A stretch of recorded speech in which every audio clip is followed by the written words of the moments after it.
When I was in high school, I lived in a small town in the Midwest.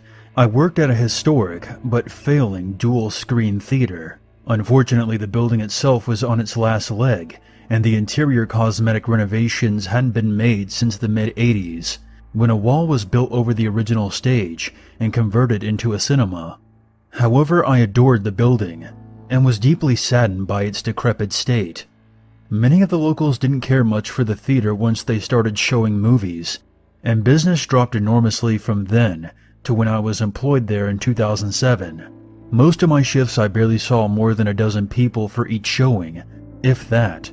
Some days we didn't even have a single person come in. My manager and I eventually became good friends, and he gave me a key to perform nightly janitorial duties. Needless to say, I was psyched.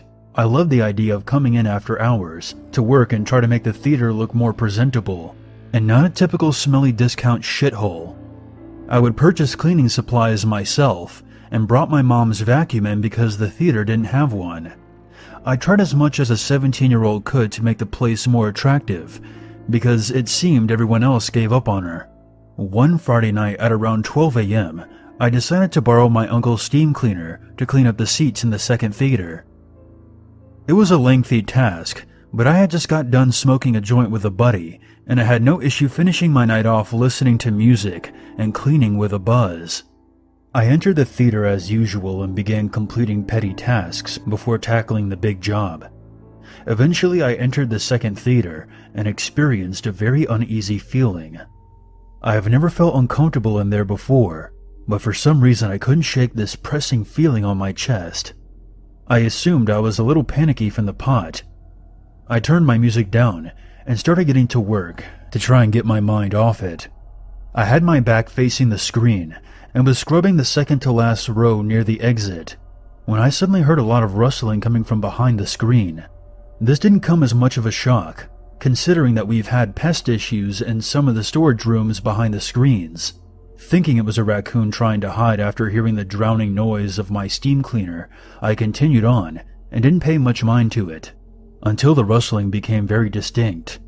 Whatever the noise was coming from under the screen inside the large metal grate that leads to the stage behind the screen, and whatever it was big. I turned my cleaner off and stared at the grate, practically frozen in fear and continuing to reassure myself that it was a raccoon or maybe even a dog or something. The noise became more prominent, and after what seemed like hours of me just staring at the grate, trying to determine what the creature was, the metal grate made a slow and ominous screeching noise as it began to push out from the inside. I continued to stare in intense fear as I witnessed what came tumbling out. A nearly bald head with a couple of strands of gray dirty hair greeted me before an old naked woman, absolutely covered in dirt, insects, and blood, came crawling out on all fours and looked directly at me. She paused as she was fully out and forcefully grinning at me with her toothless mouth. I'm not sure how much time went by, but I honestly felt like my feet had melted into the floor. I truly thought I was hallucinating. The way she was positioned like that seemed unreal, and although I was terrified, I think I was more perplexed by her contour. I thought she was a character from Silent Hill I had hallucinated, and that I was tripping on some really bad weed. This is what was playing over and over again in my mind, until she started crawling very quickly towards me without saying a single word, maintaining her grin with her head cocked back and her sagging breasts bouncing back and forth, hitting her bloody arms and smearing dirt and blood together. At that moment I pissed myself and jumped over the last 2 rows of seats. I still can't believe I did that in one leap, and ran as fast as I could to the exit door. I could hear distant shuffling as I slammed the door behind me, locked it, and ran to the police station, which was a couple of buildings away. I gave them the key, called my manager, and told them I wasn't going back. The woman who crawled after me, according to the police, was a homeless schizophrenic meth addict who decided to take up residency under the screen after managing to enter through a small opening from the outside of the building. When they arrived, she was crawling around in circles in the lobby.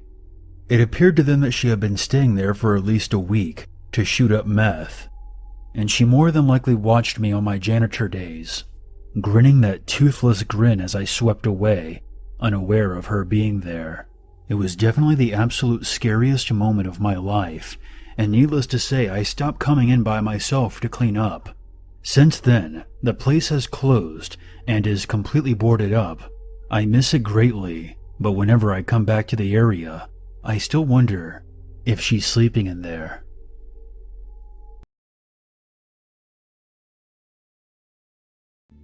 This happened to me when I was in 11th grade. I'm a female, and I tend to be a people pleaser. I never like to call anyone out, reject anyone outright, or act like someone is being weird. I'm also a bit open-minded, and I tend to go with the flow. School started in early September, and in my marine biology class, I noticed that there was this boy that kept staring at me from the corner of my eye. I just made one of those half smiles towards him to acknowledge him and went on about my assignment. I really did not think much of it for a couple of weeks, even though he continued to stare. He was very skinny and tall, had brown hair. His eyes were so brown that they looked black. He had a generally nondescript face, other than his super dark eyes. One day he decided to say hi. I said hello back to him, and he told me his name, which was Alex. I told him mine, but he said that he already knew my name. That wasn't a surprise, as I have rather large handwriting, and he could have easily watched me write my name down on one of my papers, since he was staring at me so much. It was kind of odd that he didn't really have any facial expression when he flatly said that he knew my name. I just sort of laughed it off, said, "Oh, okay," and began putting my things in my bag as the bell was about to ring. I only had a few friends, and we always sat at the same table during lunch. We were all rather quiet, and most times read while we ate. That means I usually don't look around the lunchroom, as I have my eyes in my book. This day my friend finished her novel, so I decided to put mine away and just talk. I immediately noticed Alex staring inside at us from the courtyard tables.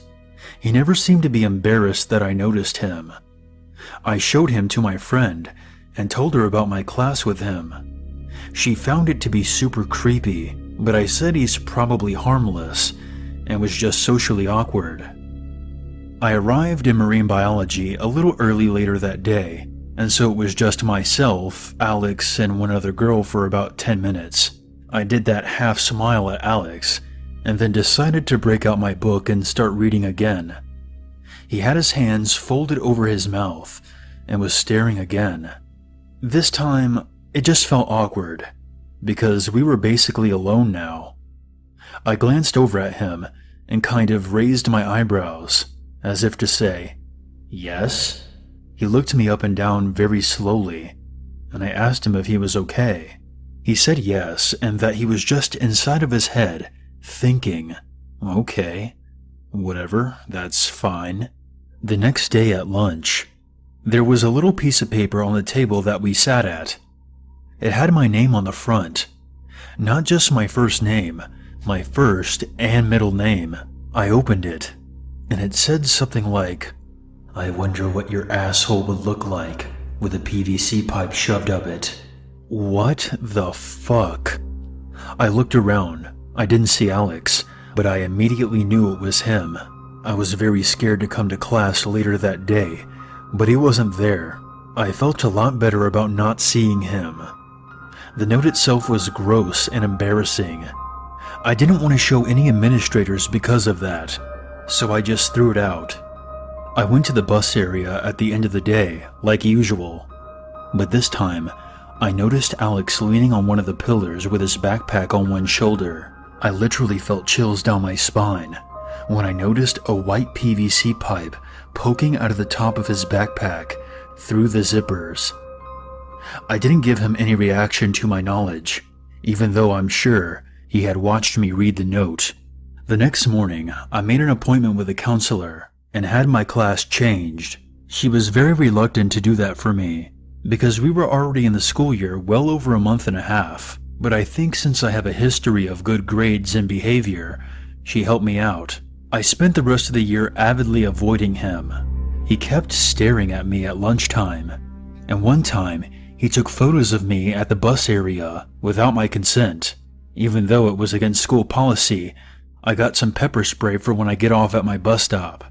I have no clue what happened to him, because when 12th grade began, he was no longer at our school. I'm not sure if I even want to know how he turned out.